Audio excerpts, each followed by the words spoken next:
கண்கள் தீட்டும் காதல் என்பது அது கண்ணில் நீரை வரவழைப்பது.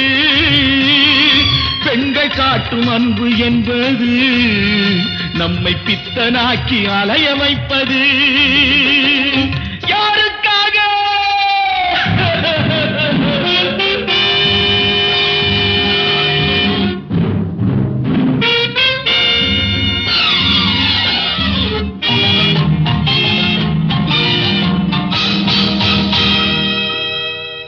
எங்கிருந்து சொந்தம் வந்தது, இன்று எங்கிருந்து நஞ்சு வந்தது?